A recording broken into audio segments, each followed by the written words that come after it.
to those in your working job. So if you're working as a labourer and it's just a menial job, you don't really have to think about it. It's the people are nice enough to just get along with until you clock off for the day, that type of thing.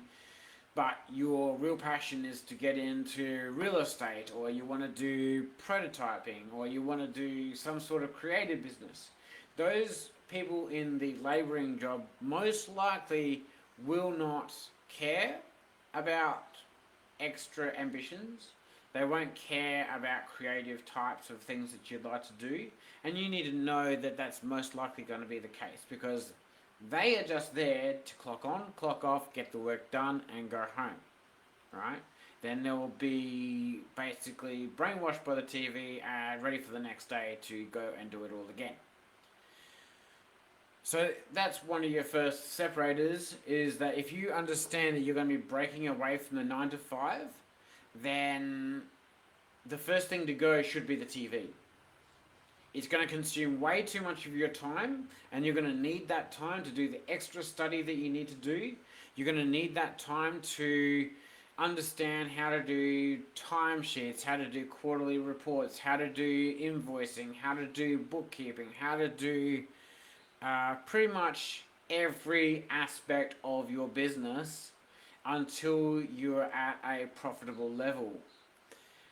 And you have to understand that that's just part of it. So even if you wanted to branch out on your own as a hairdresser, unless you're going to branch together with 2 other hairdressers to make sure that there's always one person doing one of the other tasks, it's not necessarily going to be a case where you're doing just hairdressing. Most of what you'll be doing won't be hairdressing. It'll be trying to work out the books. It'll be trying to work out where it all balances. It'll be trying to work out how to pay the bills and where it's going to come from and that sort of stuff. Basically, you'll be pulling your hair out, trying to work it all out.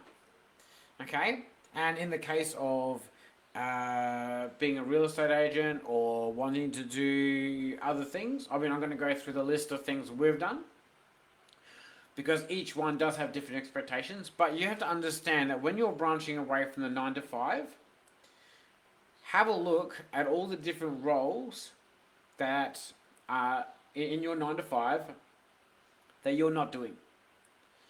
In the 9 to 5 that you're doing, if you're just doing labour and you're wanting to branch out, have a look at what the secretary is doing. Have a look at what the manager is doing. Have a look at the recruitment process. Alright? Get to know all of it, because these are all the many hats you're going to have to know how to do. Right? It might sound a bit scary at the moment, but I do have a couple of other solutions in mind that are far simpler. Okay? But I'll mention them right at the end. Okay? Because if branching out on your own to do your own business, your own property development, to whatever, right? If by the end of this live, some of the things I mention and stuff doesn't turn out to sound quite like you, I don't want you to lose faith or hope that you cannot get to the 10 million in 3 years. You absolutely can. There are many different strategies to get there. Each one of them takes time and dedication. Okay? And this is why I keep on saying, get rid of the bloody TV. Alright? You see the cost of a TV as $5,000 or something like that for a decent one, put 3 extra zeros on the end of it. Because that's what you could be earning in 3 years if you get rid of it. Now, sell it. Get rid of it. It's not serving you. It's serving others that want less competitors. That's who it's serving. Anyway, so managed to squeeze in another rant about the TV, but anyway, it's still valid. It consumes way too much time, and really, there's no value in what you see on there. Okay, it's only telling you what your competitors are doing, that what your future competitors are doing. So anyway, don't lose faith, because I'm going to go through the list of different things that we've done. Alright? We've had some successes, some failures, but we've learned exactly what required in all these different industries. Okay? Just 2 seconds.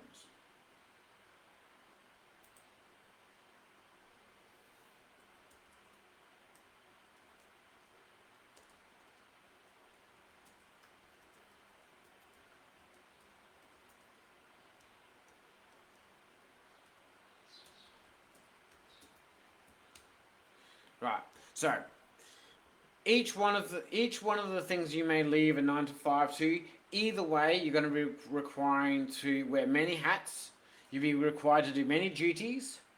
And here's the main point: no one else is going to tell you to do them. You have to work out ways to tell yourself to do them. Okay?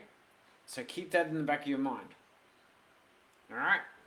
Except for the solutions I'm going to mention at the end. Alright? So, one of our most successful businesses so far was a cleaning, gardening, and home services business that included paving, retaining walls, some removalist work, and all sorts of things. We started off just with the cleaning and gardening, and over the period of a few years, we grew and grew and grew the amount of services that we had. And as an experienced paver and retaining wall and concreter and everything else and stuff that I am, I was able to just add those services at a whim whenever the opportunity came up. There was a stage, however, where we grew too fast, but that's a story for another day. By the end of it, when we reached one of our peaks, we had 3,000 clients, we had 17 workers, and 5-6 cars on the road at all times. And with that, we were able to, for example, service 1,800 homes and gardens between September and Christmas. Okay? Now, I do not recommend that as a business. It is very hard work. There are so many clients that are extremely finicky, and then there are clients that are not finicky at all, but they're absolute disasters to clean up after. Their home is filthy, it's a mess. There is one home in particular that stands out where we required 2 big skips, a 30 cubic meter skip to clean out the inside of the house for all the rubbish and debris that was in there, including a dildo that was stuck to the kitchen bench, absolute disgusting stuff. And for the gardens, it required another 6 cubic meter skip. Now, in the 30 cubic meter skip, you can fit 3 SUVs in those things. That's how big a 30 cubic meter skip is. Right? With a 6 cubic meter skip, you could fit another sedan in. That's how much rubbish and debris. And these things were packed to the top. Okay? We did score a couple $100 of Lego, that's a bonus, but other than that, it was absolute filth. The only benefit of doing such a filthy job was that you could see where you've done really easily. Whereas the finicky clients, you can't always see where you've done. And if they're really finicky and stuff, then they are just an absolute pest to work for. What you want is the sweet spot where they know that you've done everything and stuff, everything looks shiny and great and stuff, and they can just say at the end, can you please just touch that up and touch that up. Much nicer ones, and we found that out of all the different types of communities that we serviced, the Turkish community was the most friendly and caring and polite, whereas a lot of the others were less so. And we just, that was a just coincidental noticing of a demographic.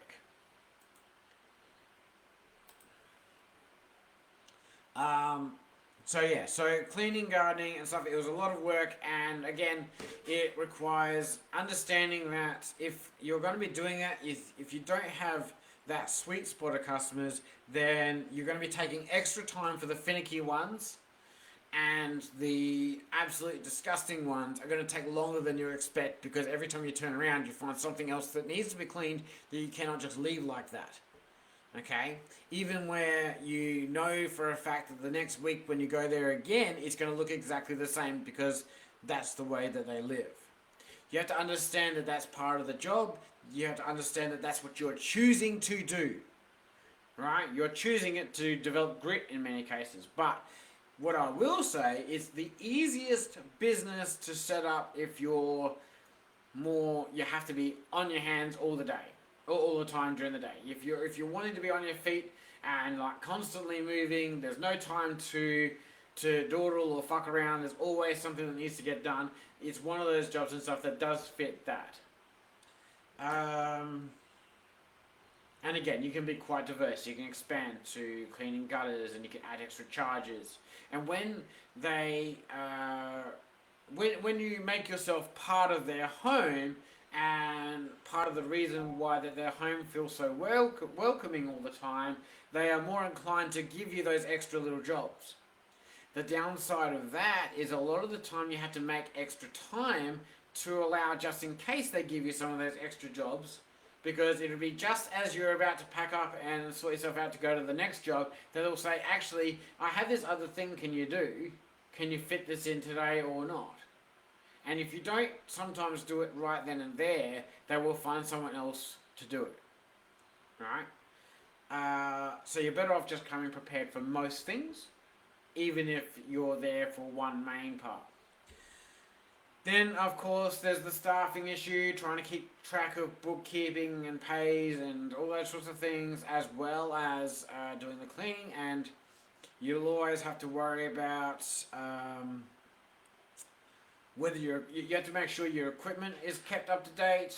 Your vacuum cleaner has to be cleaned every job or every other job. It's just a lot of actual work. It's not very profitable until the second or third year, especially if you're a smoker like we were at the time when we were doing it. It made it quite challenging, but we still managed, when we got it to the peak of getting about $100,000 a year, and yes, so it's, unless you're wanting to deal with a whole lot of people that aren't very educated, that aren't very clean themselves, and have to teach them exactly every little bit of how to keep things clean, what's the best way to get things clean, and all that sorts of stuff, or what's appropriate level of gardening. And then also, of course, when you actually develop it to enough to have teams of two, to actually trust them enough to get the job done. Right? There was a couple of times, especially with one of our workers, where we started to test whether or not we could trust them, and we found we started getting complaints about the jobs we sent them to. So by that stage, I had a right-hand man to help coordinate things, to help with scheduling alone.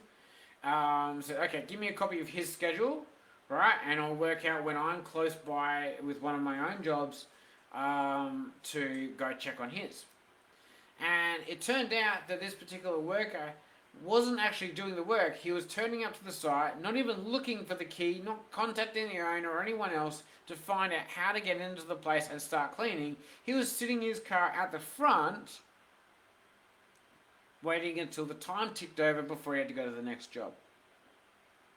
So, yeah, those are all things. Oh, and we also had one of our workers freak out because their ex-boyfriend lived around the corner from one of the addresses, and as much as we tried to calm her and said, are you sure you don't want to just go to a different site, whatever, she said, no, I have to confront this type of thing. Anyway, so halfway through the job, she freaks out and she takes off with the car and equipment that we trusted her with, and leaves her off-site worker there on site without telling them, and just disappears, fucks off for 36 hours. Could not find them. And it turned out that where she disappeared to was in a street that was filled with bikie gangs. And I ended up having to rescue our car and equipment out of that street, and I did it successfully. And I didn't actually add any of my scars and stuff for that thing. I actually had worked out enough negotiation strategies and stuff to get everything back smoothly. So that was quite an interesting journey in that one, but it taught me a lot. It and yeah, as I said, there's many hats. So whilst I was cleaning, whilst I was gardening, whilst I was paving, doing retaining walls, removalist work and stuff, and all for this particular one, it took about a year and a half to 2 years to train a couple of offsiders that were worthy of being offsiders, enough to trust one with the scheduling and starting to trust them with more management roles. And then about 6 months to a year after beginning that trust with the management roles, they started stealing clients and equipment. So it's another thing we had to work out for. Anyway, so these are the types of things and stuff that if you're wanting to do a really easy setup job like cleaning, gardening, paving, etc. type maintenance around, these are some of the things you have to know are possibilities and things that you have to look out for. Especially if you're wanting to grow to a substantial size. And we thought we were doing quite well in growing to substantial size until we realised, you know what, this isn't working the way we wanted it to work. And a lot of the times, because we found out that the offsider was stealing clients and things like that, we ended up going backwards anyway. And considering it wasn't actually, well, if it had worked out, it would have been great. Because the idea was to promote our offsider to run the whole operation and for us to start building new companies later on, after like another year or so. But it didn't work out that way. It was supposed to tie in with the next business we were planning at that time, which was going to be in real estate, so that we had, like Airbnbs, service apartments type deal, where our own cleaning staff from our own company could be the ones scheduled in to do the cleaning at the Airbnb type deal. Okay, we're supposed to tie into each other like that. And therefore also be a really nice, neat tax deduction and stuff in that particular setup. Right, so if you want a really easy business to set up, I do not recommend growing that company unless you're ready to deal with all of the ups and lows and challenges, and you might want to schedule a chat with me to tell me more, for me to tell you more in detail about all that.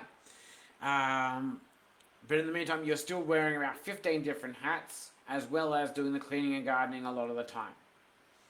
Okay? Now, property development, property investing, those types of arrangements you can do on your own. Right, or with a two-person type deal, like yourself and a partner, or in the case of myself and my wife, our type of arrangements. However, I highly recommend that you only do it with yourself and your partner, or just by yourself.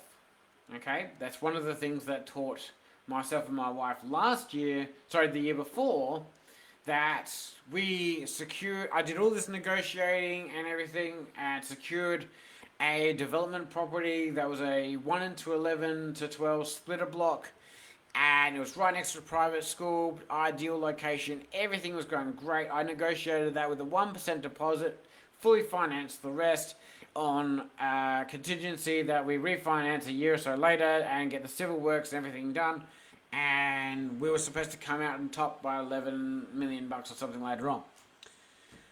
Our business partner that we chose for that, who we gave extra credibility to because he's a fully licensed accountant and could take care of the things I didn't want to do, turned out didn't want to do any work whatsoever, didn't even want to do the actual essential bookkeeping and stuff except the accounting parts. You know, like just the bare basic stuff. I still had to chase him up on every single thing. You know, and it's, again, amazing that I have eyebrows left for the amount of hair I had to pull out. It requires lots and lots and lots of learning about the particular strategy that you wish to employ as far as property and property development goes. In property investing, it's quite a simple process of create enough deposit to invest in investment property, you're looking for a minimum of a 5 to 6 to 10% ROI, unless you're wanting to do an Airbnb style type thing, in which case you can increase that ROI significantly. And if an Airbnb style, you don't actually have to own the property to turn it into that. You can actually invest about 10 to 15 grand into turning it into something service department worthy or Airbnb worthy, and you could do it that way. And that would have significant ROI compared to property investing. But either way, the idea is to grow a group of properties that you are in control of, don't always have to own them, that you're in control of, so that you can make a positive return. For that, you need to know that you have more tax advantages making a profit than you do having negative gear. And any accountant that tells you otherwise, tell them to fuck off. Seriously, tell them to fuck off, because they are like so going to damage what you're trying to build. It's not worth even attempting engaging with them. In property development, there are different types of property development. Now, if you're doing renovation and flips or renovation and rents, then the process is quite simple. You're looking for a significantly depreciated property in a well-known area that you can add significant value for a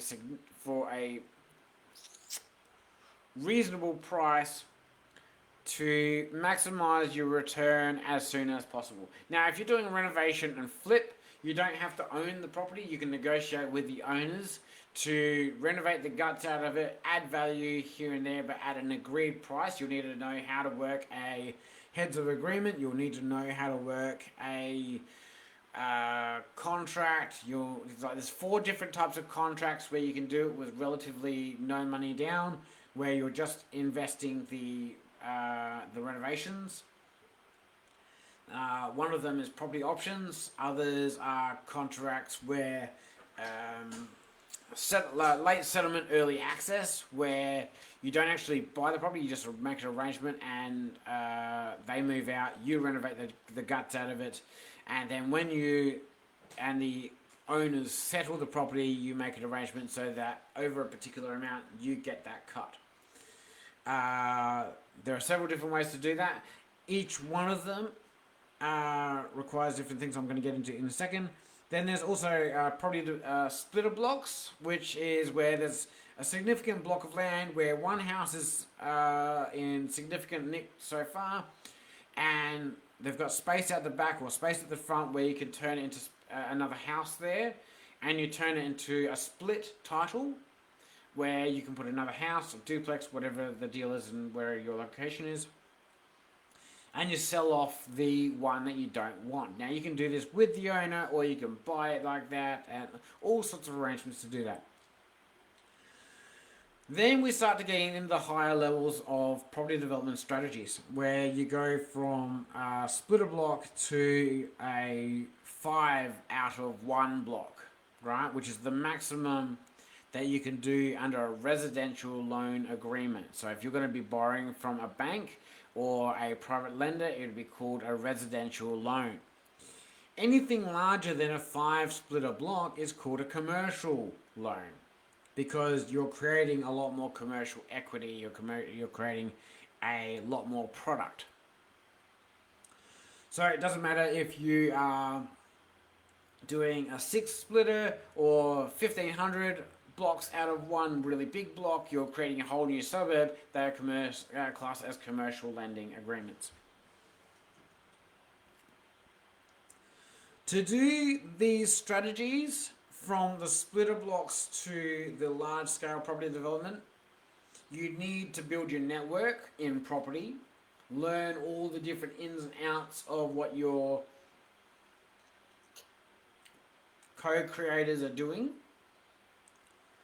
and copy the best of them, right? You'll need to know how to grow your network with lawyers, accountants, other property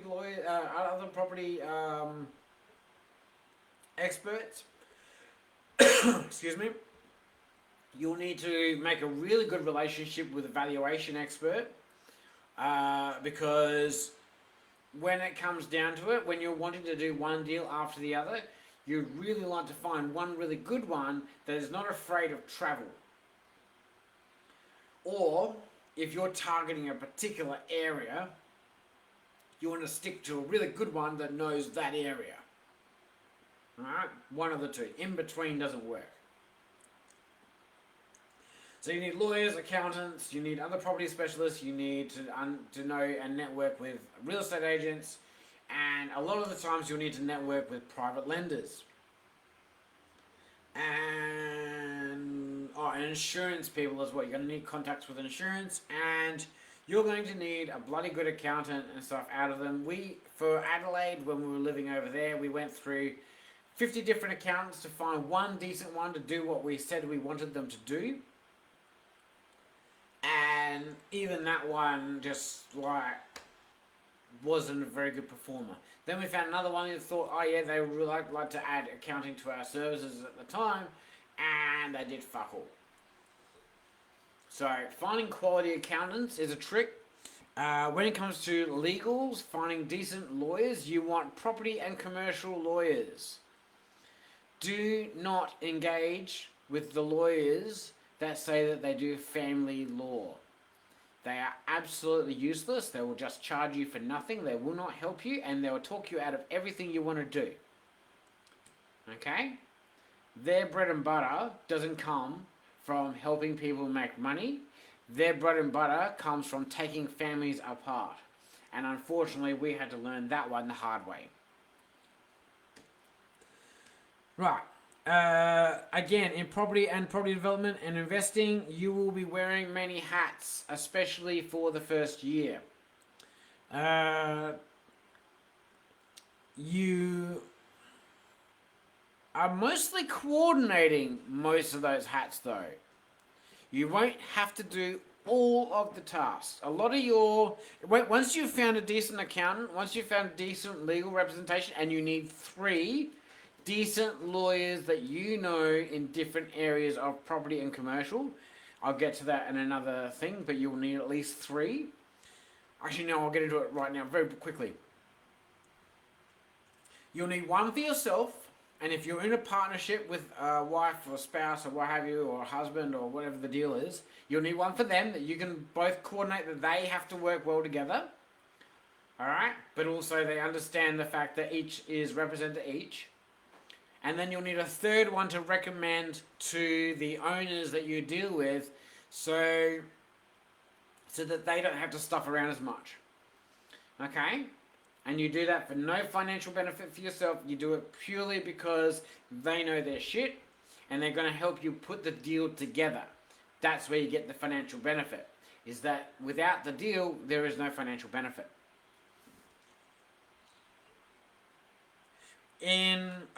Scrolling back, with the cleaning and gardening business, you can start that for less than $1,000. With the property and property development, you need at least 25 grand. Same with, even if at the lower level of renovation and flip, you'll need at least 25 grand. Okay? There are all sorts of lawyer fees, there are accounting fees, and that sort of stuff that you're going to need to be able to pay up soon and straight away after you engage them. The first meeting you have with them is usually free unless you need them to do something with you, like sign a document or witness a document, in which case you will get charged straight away. Now, one of the other businesses we went to launch many years ago, we wanted to create a low entry cinema. And we were doing really, really well in creating this in a really small town where the population was really for it and everything else. However, we found that we could broadcast movies with no sound on for free and charge whatever we like, no worries, and we'd be very profitable. But to play the sound was like a $5,000 per month license required, which absolutely took the guts. And this is 16 years ago, right? Which absolutely took the guts out of the whole thing. We had to close it up straight away, right? Because we didn't realise that was the case. So if you're considering a cinema, It's not the pictures that you have to charge, that you get licensing charge for. It's the sound, the music rights, the sound rights. And, like, what the fuck is the point of playing a movie without the sound on? I mean, seriously. So we had to kick that one all to the curb and stuff, and that's why you only have a few players in the cinema arena, and that's why they charge so much freaking money for popcorn and tickets. Because the sound licensing for them to play the sound for you is absolutely ridiculous. And if I can find a replacement for that requirement and stuff, I will. Because I don't believe the cinema should be charging nearly as freaking much as they do. You know, it's ridiculous, especially for like small places that don't have much entertainment. It's ridiculous. Even it turns out bowling lanes and that sort of stuff, they have to only play particular music, or then they'll need a music license to play it because it's in a public area. That's why bowling also costs a fair bit, because a lot of them know that to get people to stay in there and keep bowling, right, they need to be playing decent music that people are enjoying and they want to stay there. They're staying there for the atmosphere that's created with the background music. So that's why the bowling costs go up just as much. Now, if you want a really cheap way these days to start something for yourself in your spare time outside of your 9 to 5, you can do ebooks. It's really affordable to do that these days. It was not when we first attempted that 16 years ago as well. 15 years ago, just after we did the cinema thing. We tried the ebooks thing, and it cost us 15 grand, and we were way too early because no one knew what ebooks were back then. But these days you can start it for free. You can go through Lulu, you can go through Amazon, you can go through a whole number of providers, and iTunes. It's distributed from Lulu. So you can go through a whole heap of avenues these days for free, and they take a cut out of your profits. So for example, one of the books I wrote many years ago, I believe I've got it on there for like $20 or something like that, or $15 to have the actual hard, like the paperback. And when people buy that, it's supposed to be like $3 or $4 per book goes to me, and the rest goes to them in making the book, printing it, and distributing it, and all that sort of stuff. So, which isn't really a bad deal if you know how to market ebooks and stuff. Go for it.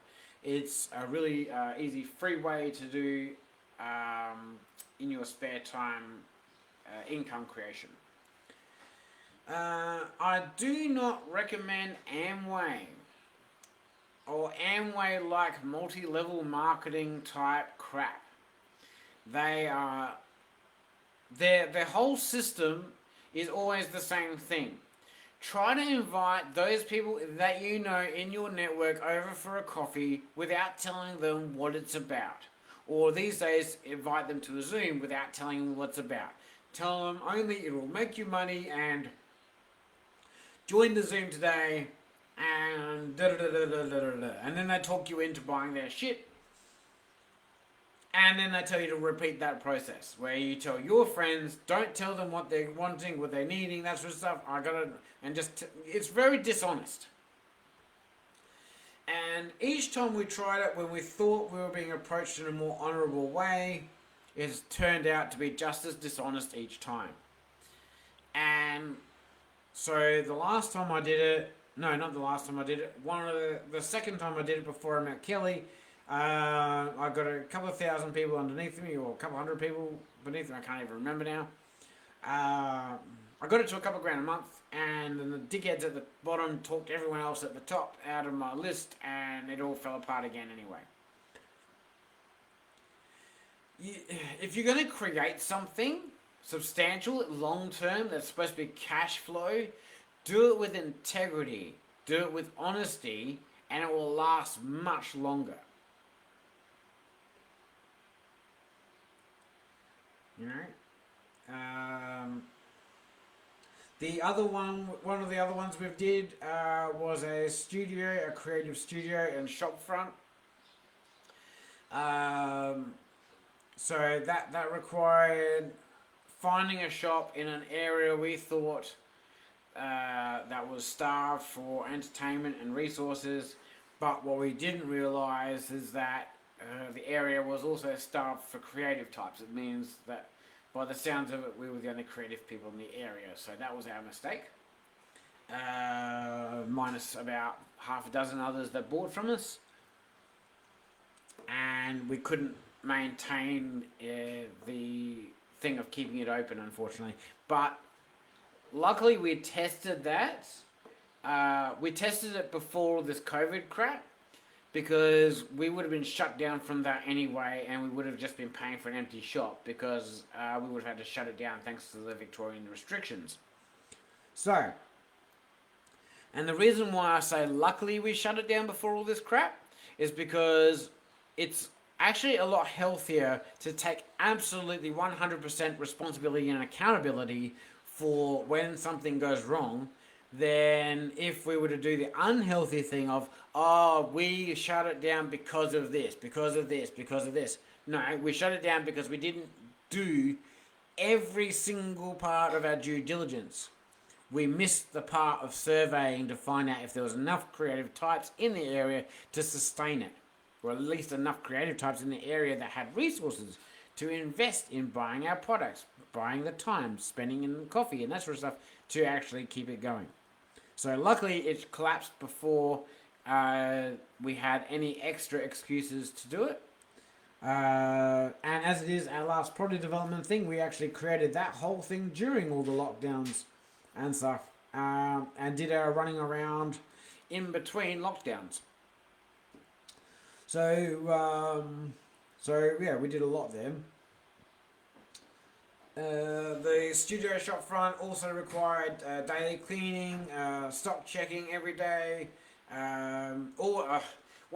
When you don't have customers coming in all the time and you're running a shop front, keeping change in the till is annoying as hell. Because like you end up having to get little pieces and stuff for your shop to make sure you've got it there for customers, and then like. So, if, for example, if someone pinches the thing of sugar or something like that, you have to go replace that so that it's just done, it's just taken care of. Yeah, little things like that. Just keeping money in the till and stuff when you are a cash-based shop front was very frustrating. Now, I've worked in many farming industries and stuff to the management level and above, to work out exactly what's required in doing those, because I have plans on creating my own farming companies later on, and also same with industrial and manufacturing. I've worked in heaps of those as well, and what's required there is, in the farming one, you need to know every single thing about what you're creating, what you're growing. You need to make sure your water licenses are in place if you need those. Well, you'll need those because, like, if you're relying on rain, you can't rely on rain. You have to have your water allocations in place. You need to have your capacities and everything registered, and a lot of times, and there's just a lot of there's a lot of nitty gritty things and stuff. Like, for example, when I was running the chook farms, I knew, because I'd already in previous years to running it, I'd actually been one of the ones cleaning the chook farms, so covered head to toe with chook shit every day, for a good year and a half, until I worked my way up to the point of running one of the chook farms later on. And when it comes to the cleaning, it had inspectors come along every time between batches of chooks, and if the shed wasn't quarantine clean, therefore, if they were able to get a ear cotton bud and touch it on any surface that they chose, if any dirt came on that cotton bud after it had been cleaned, the whole shed had to be done again with high pressure water. Okay, there was no chemicals involved in the cleaning part. There was chemical spray after the cleaning part had been done for bug sprays and that sort of stuff. But as far as getting it quarantine clean, the inspector had to come through, touch it with a cotton bud, and if any dirt came off, the whole thing had to be done again. And yeah, and there was a lot of machinery and stuff you had to maintain. And when it comes to actually running the chook farm, you need computer operations. You need to be able to be able to sort. You need to be able to learn. You need to be able to use pretty much any tool you've ever heard of, and you need to be able to use most of them in the dark. Because if something breaks down in the middle of the night in the chook sheds, right, and one of the alarms goes off, then you had to. The birds aren't spooked by sound, but they are spooked by light, right? So you have to actually repair things in the dark with just the tiniest amount of light from your phone or whatever you have. And just like those types of challenges are all in the farming and industrial and other types of things and stuff, if you ever want to run those types of things later on. If you're just doing small produce, I suggest that the microgreens is probably the way to go, because you don't need that much space to start it up. You can coordinate your generator type things as backups. You can have solar power a lot of it, and you can have misters and stuff in place. And you don't really need that much square meterage. You could probably, if you've got an extra 100 square meters or more in your backyard, you could probably put a couple of shipping crates back there, and you could probably hook them up to everything you need to do microgreens in there. Or you could do mushrooms or something like that. But with mushrooms, you need a lot more protective gear, because if you breathe in the spores or that sort of stuff, you can get fungal infections, that type of thing. And so, yeah. But if you want to just start with something simple, I would say do microgreens with shipping crates until you've got enough of a customer base, or at least a distributor is buying off you regularly, because they grow quite fast. If you've got a distributor that's buying off you regularly, then you can expand your operations a bit smoother, a bit sooner, okay, and increase your abilities there. Then we get to the main one that I'm heading towards. It's prototyping and testing. Fun stuff. So, a lot of the prototypes that I have created in the past are really cheap versions. They're really cheap mock-ups. But to do what their intended purpose is to do, I need previous years I would have said I needed about 100 million to actually do them, but these days I can create the first of them with much less than that. I can create the first of them when I hit about 100 grand to 200 grand, and I'll be able to create a manufacturing line when I get to the $10 million mark, and I'll be able to create the best of my prototypes when I get closer to the 100 million mark. So, yeah. And considering it only has taken, well, I've done, out of the property deals that I have already played my hand in, one of them would have done 14.5, one of them would have done 92, another one would have done 256 million. So it is doable, but you need to know exactly what you're doing. And to get to the level of property development that I would like to do, to get the revenue that I'd like to have come in, I still need to have extra cash flow for the valuations to go ahead, the legals, the accountants, and also the deposits to actually lend and that sort of stuff. Now, luckily though, from my earlier expeditions, I already have about $3 billion worth of network in my lists at the moment, like in my current network. So they'll lend out anywhere between a couple hundred grand and 500 million. All I need to do is come up with the first half. So, in all of these, you need to understand that you're going to be wearing many, many, many hats. And it's probably one of the other reasons why I don't usually wear a hat, because I can't fit all the hats I need to wear all at the same time. You need to be able to You need to be the coordinator, you need to be the action taker, you need to be the one that does the outreach, you need to be doing the content creation, you need to be able to do the documentation, you need to be doing the note taking. You need to be able to have someone to communicate with that understands exactly what you're trying to do, which is why I'm doing the coaching. Because out of all the coaches that I've gone through to get to where I am right now, none of them have the level of understanding that I'm offering. Not one. They've had their ups and downs once or twice, but because I know exactly where I'm heading and what I'm trying to do, they haven't had nearly as many of the ups and downs I have. Because their overall vision is just to grow their coaching company. Mine's not.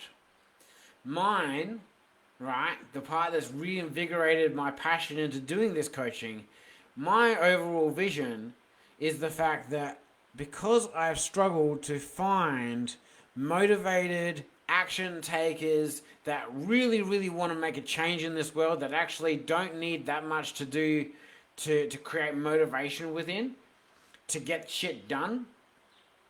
My overall vision for the coaching side of things is to find 3,000 people that I can get their health, wealth, and relationships to top-notch condition in the next 3 years, or within 3 years of them beginning.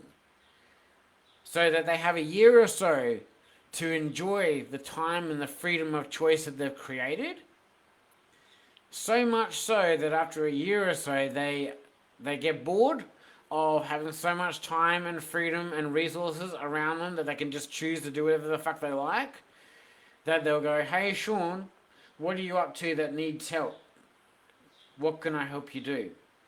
And then I'm hoping to be able to turn the whole coaching arena of my own into a recruitment for my future projects when I get to those 100 million levels.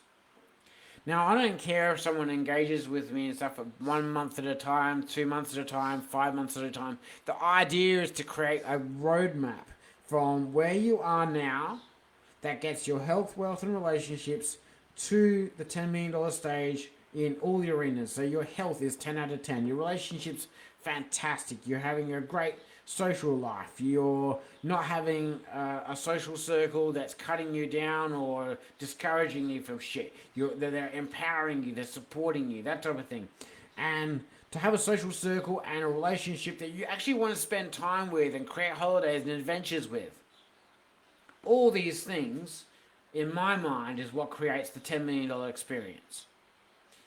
Right? And I'm aiming to help 3,000 people get to that level to select 750 of the best for future CEO roles when they're ready in different industries. Now, if you do not want to create your own business in your spare time, you would like to work out a way to get from $0 to $10 million within the 3 years, but to do fuck all to get there, you can still do that. You can build yourself a YouTube channel. Alright? You can build yourself a TikTok channel. YouTube will pay you once you get past 1,000 subscribers and 4,000 watch hours. Alright? So if you're getting 100,000 subscribers and thousands of watch hours every day, you can get paid 30 grand, 50 grand a month or whatever and stuff, and you'll accumulate the money you need to get to that $10 million top lifestyle. The idea though is to make sure you upgrade every single part of your lifestyle along the way. Your health, wealth, relationships. So your relationships, you get to enjoy it because if you don't have relationships in a social circle that will enjoy it with you and empower you to want to do more, they will steal from you. They will con you. They will tell you you can't do this and you can't do that. And the wealth that you create will be destroyed just as quickly as you make it. And I don't want that. I want the 3,000 that I help get there, maintain it. And so if you've gone through a really heavy loss right now and you've gone through a whole heap of bullshit you never planned for in this lifetime, good. Because it's better you've done that and you've gone through that experience before you've got to this program, before you got to this group. Because what if it happened when you got to that $10 million lifestyle? You'd have had to start all over again. Okay? So I want you to see the positive. The fact is, it's all the shit parts happen. Now's the time to grow into better health, wealth, and relationships, and get to that $10 million type lifestyle in a smooth, maintainable, sustainable way. If you're not prepared to wear all the hats, scale back and do the easy things. It's still worth it. Okay? So if you want to do a YouTube channel, just do a couple of videos every day or every couple of days and make it so that it's scheduled to premiere every time you put it up there. But do not do them all in one day. You spread them out. One day after the other, after the other, after the other. Okay? Same with TikTok. A TikTok, though, will only start paying you once you get past 100,000 followers or something like that. But I do know that once you get past a particular point, you can become a what they call influencer or creator or something like that, and you can start getting commissions and stuff through gift card promotion on TikTok and that sort of thing. I really haven't gone through it. I just know that it's possible. Ebooks is another way you can make money, although it is one that I've struggled to do so with, and requires a lot more understanding of your target market to market to. So, I'm hoping you guys got a lot of notes out of this. I'm hoping that I haven't scared the shit out of you for some of the things you have to do and some of the things you have to deal with. But understand that if you choose one of these, commit to it fully. Don't fucking half-ass it, because that does nothing except frustrate yourself. And it'll frustrate your clients, and it'll frustrate anyone you try to network with. Alright? So if you're going to do something, don't half-ass it. Use your full ass. I mean, seriously. Fucking get it done. Just, commit to it fully. And for the love of God, get rid of the fucking TV. So you can free up all the time you need to get shit done. Okay? Anyway, I hope you got heaps of notes on this. Please tell me in the comments below. Again, Facebook is not letting me see the comments as they come through. I actually have to watch the entire replay to work out what comments come through to reply to them most of the time. So I do hope you enjoyed this video. It's a very long one, but I do think I've packed as much introductory value into this one as I could for across multiple industries. Actually, before I go, I'm going to go back to the prototyping and testing. There are other aspects that you need to put into... So I tested a few products that were prototypes at the time. Now they're freaking everywhere. But I tested selling them as new items. Now, one thing I found in that particular era, this is between 17 and 14 years ago, still relevant today because I've tried introducing new products today, recently. If it's more than 10 to 20% difference to what most people are familiar with, most people will be scared of it. Okay, so if you're wanting to do prototyping, industrial things, or that type of thing, you're wanting to create a brand new product that no one's ever seen, most people cannot understand it. They'd be scared of it. And quite frankly, you're going to lose a lot of your potential client base until they are ready to see it for what it is.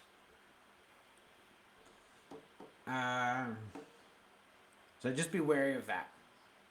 Because in the meantime, if you understand that, spend the extra time on prototyping, testing, but also understanding patent law and international trademarks and those types of things.